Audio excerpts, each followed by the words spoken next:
Hey, what's up? Steve Buzogany, Philly's real estate agent, and if you're thinking about buying your very first home here in Philadelphia, then you need to watch this whole video because I'm about to walk you through 5 mistakes I see first-time home buyers make all the time. And by the way, mistake number 3, that one alone is costing Philadelphia buyers an average of $20,000, yes, 20 grand left at the table. Most people have no idea that this is even happening, basically already over and gone, and you can't do anything about it. So if you're newly married, buying with a partner, or just going at it solo, then this video is for you.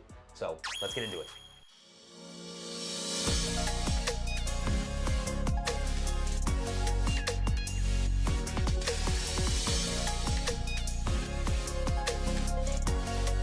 Real quick, in case we haven't met before, I'm Steve, I'm Philadelphia's real estate agent, and I've been doing real estate for over 14 years. I've helped buyers and sellers close more than $100 million in sales over and across the Philadelphia area, and the surrounding suburbs. So honestly, the reason I'm making this video is because I see the same 5 mistakes happen like over and over again. So like every single month, maybe not every single month, but fairly often, enough that I'm making a video about it. So, and the worst part is every one of them is like 100% avoidable. So that's like the most frustrating thing. If you know what to look for, there's an easy way to avoid them all. So let's talk about it. All right, mistake number 1. Skipping the right kind of pre-approval. I'm like super sensitive to this one, so I might get a little fiery. And I don't mean just like, so when I talk about pre-approval, I don't mean any pre-approval. I mean like the right one. So like, here's what happens. A couple, maybe a single buyer, whatever, they get excited, they go online, they get one of those like, click to get pre-approved right now kind of thing, like instant pre-approval or whatever, from like some kind of like big box bank, and they think they're like good to go, and then they find a house that they love, they put in the offer, and then the seller's agent will call me and be like, hey, just so you know, we passed on your offer because, you know, your client's pre-approval letters from, you know, it's pretty weak. It's from a bad bank or whatever. Or it's, you know, some banks have a reputation, just like in any industry. Banks, companies, they have reputations, and some are good and some are bad. So not all pre-approvals are equal. So if you don't get the right kind of pre-approval, you will get passed up on and you will lose the house you love because of that. This actually happens. So in Philly, sellers want to see like a real fully vetted pre-approval from like a local bank, especially in tighter neighborhoods like Fishtown or Passyunk or like parts of South Philly where there's like you're competing for like multiple offers. So here's the fix. Basically, you want to get pre-approved with like a local lender, one who actually practices funding real estate in the Philadelphia area, who understands the market, the dynamics, all those things. That's really, really important. So with your tax returns, get your pay stubs, get all that, the whole deal. It might take a day or 2 to get it all together, whatever. It's totally worth it because it'll make your offer way stronger. Now, here's a little inside trick for you that is not advertised pretty much anywhere. If you're really smart, what you'll do, instead of just getting a pre-approval, you'll get pre-underwritten. So like pre-approved is more like preliminary, without the review of the actual underwriter who's going to be like bless the file and fund the loan kind of thing. But if you're pre-underwritten, you basically have gone through that process, and the underwriter has said, yep, we are good to fund this file. And now you are almost as good as cash. Now, almost. Cash is still king, but you get my point. The reason is because sellers want offers with less obstacles. So an inspection is an obstacle, a mortgage is an obstacle, getting underwritten is an obstacle. All of these things are obstacles. So if you have the ability to remove them, you make your offer stronger. If you waive your inspections, it makes your offer stronger. If you're pre-underwritten and your mortgage process is already done, all you need to do is just find a house to buy. That's another obstacle out of the way. That makes sellers very happy, and it makes you as a seller or as a buyer much more appealing. So do that if you're like, so get pre-underwritten if you're super smart.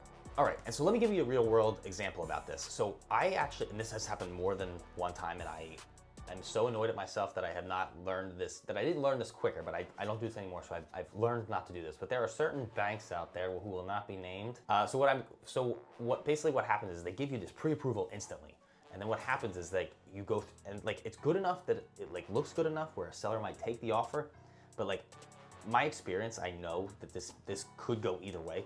So what'll happen is you'll get this pre-approval, you'll start going through the process, you do your inspections and go through now you do your appraisal and you start to move through the transaction. And then when it comes to the underwriting, they say, nope, we don't like this file. And it's like, well, wait a minute, you gave us a pre-approval. What do you mean you don't want to underwrite the file? And then it's like, so now the deal dies because the file was not properly underwritten by proper bank. They just trusted what you wrote on the income line on the online application, and they just took it as gospel and went with it. And now here you are, out of a house that you just sailed out of because the bank didn't do their homework properly. So, and I've had so many deals fall apart because of that, and that doesn't happen anymore because I have gained enough wisdom where I just don't even let that happen. But it can happen and it does happen often, every day, because there aren't real estate agents who are wise enough to know when you have a sham of a pre-approval or not. All right, mistake number 2, buying in the wrong Philly neighborhood for where you are in life. So this one's a huge, especially for like you guys as newly married couples and things like that, because here's what happens. You're young, you're excited, you're like, all right, let's go get a place in Fishtown or Northern Liberties because it's fun and that's where all the bars are and parties, yay, fun. And there's restaurants and we can go out to eat every night of the week or whatever. Yeah, sounds awesome. It's great. And look, those neighborhoods are amazing. They really are. They do have all of those things and they are a lot of fun.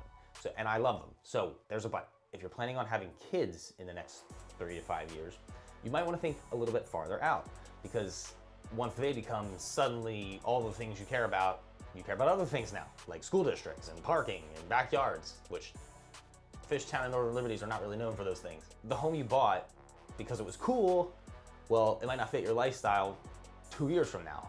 And so the move here really is like, think about where you're gonna be in 5 years, not just where you are today. Some of my favorite spots for newlyweds, like, you know, who might want to be in the city, but that might have some more balance. I say parts of Roxborough, Queen Village is really great for that. Even sneaking out to the suburbs a little bit that are close by, like you could go to Lower Merion, Havertown. Those are also options as well, where you basically still get that city access, but the homes have like yards and the school districts are really solid. For a personal example here, I had a woman once. She bought a condo. She bought the condo. It was the first house we saw together. She just bought the first house she saw. Happens sometimes, but it was perfect. It was a great condo. But what happened is she had been dating her boyfriend for like 2 or 3 years, and then after she bought her place, like 3 months later, he proposed. They got married and then had a kid, all within like 18 months of her buying this condo. And now all of a sudden they're out of room and they got to move out. And the thing is with condos, they don't appreciate that fast. So she had to sell it basically for what she bought it for, and she didn't really make a whole lot of money, and it was a real stressful situation for her. So that's why I'm like thinking, if you are maybe you're not newlywed, but maybe you're dating someone seriously and you can see yourself getting married to this person soon, and you want to buy a house soon, okay, that's great, but don't buy for today, buy for 5 years from now. And if you're planning on having kids, like my wife and I, we bought our house. We knew we wanted to have kids, and so we bought a house that was intentionally enormous, that was within our budget. And we bought a 4-bedroom house for just the two of us because we knew we're like, hey, we're gonna grow into this. And we have not moved yet because we thought 5-10 years down the road, hey, we can stick kids here, we can stick kids there, throw them in the basement, whatever, put them wherever we need them. But we have the space to do it, and we don't have the stress of not having enough space. Okay, here we go. This is the big one, mistake number 3. And this is the $20,000 mistake I told you about at the beginning. Most Philly home buyers have no idea that the city of Philadelphia and the state of Pennsylvania literally hand out free money to first-time home buyers. And I know this sounds too good to be true. I'm not making this up. There's a program called the Philly First Home Program that gives qualifying buyers up to $10,000 in grant money for down payments and for closing costs and whatever else, for that kind of situation. So that's not a loan, it's a grant. You don't pay it back, it's yours. So on top of that, you could stack it with other grants. So there's the PHFA Keystone Advantage Program, which gives you even more help. And then there's employer programs. Maybe your employer has something, or there's conventional lender grants or something like that. There are programs through unions and your hospital, if you work at a hospital. When you add it all up, I've literally seen clients walk away with like $20, $25, or even $30,000 in like assistance that they didn't even know existed. Most buyers I work with don't know these exist until I tell them to at least look and see what's available to them. And that's 20 grand plus, guys. That's like just left on the table. Don't leave it on the table. Just because nobody tells you about them, no one's gonna tell you to ask about them, by the way. So please, before you write your first offer, ask your agent and your lender what first-time buyer programs you qualify for here in the Philadelphia area. And don't just assume your bank's going to bring them up, because they usually don't. To give you a personal example of a story, I was working with a single mother once, and she was going through a divorce, didn't have a whole ton of money to buy a house, but she did qualify for some of these grants. She was able to buy a $240,000 brand new renovated home with little to no money out of pocket because she utilized her grant program. And she finalized her divorce, moved in with her kids, and provided them with a really nice house because she followed the guidance of the mortgage professional she was working with and executed on the grants properly. So it is possible. You can be in a really great home if you qualify for these programs, so ask about them. All right, mistake number 4, bad timing on the home buying pipeline, if you will. So this one kind of hits the newly married couples especially hard. So look, here's the thing that nobody really talks about. The home buying process is not super fast. So from the day you start looking to the day you actually have keys in your hand, you're looking at 60 to 90 days, sometimes longer. The average home buyer looks at 8 homes over 8 weeks before they finally get a house. So if you just got married, you might be in a weird spot financially. Maybe you just spent 20, 30, 50 grand on a wedding. Maybe you just merged bank accounts and your credit took a hit, or because you opened a joint credit card or something like that. All kinds of stuff. So maybe one of you just changed your last name and now your IDs don't match your loan documents. So that happens too. All this stuff kind of messes around with your timeline a bit. So here's the fix is this. Start a conversation with a lender and a real estate agent way earlier than you think. 6 months before you actually want to buy. So, and I'm not saying you have to look at houses for 6 months, which is ridiculous. But I am just saying, start the prep work. Get the credit card cleaned up. Get pre-approved or pre-underwritten. Get that all squared away. Get all of your paperwork organized. And that way, when the right house shows up, you're not scrambling to get all your paperwork in order. You'll miss something, whatever. You're just ready to go. There's a bullet in the chamber and you're ready to go. And I've had this happen on more occasions than I wish, where a buyer will fall in love with a house and they want to make an offer, let's go. And I'm like, where's your financing?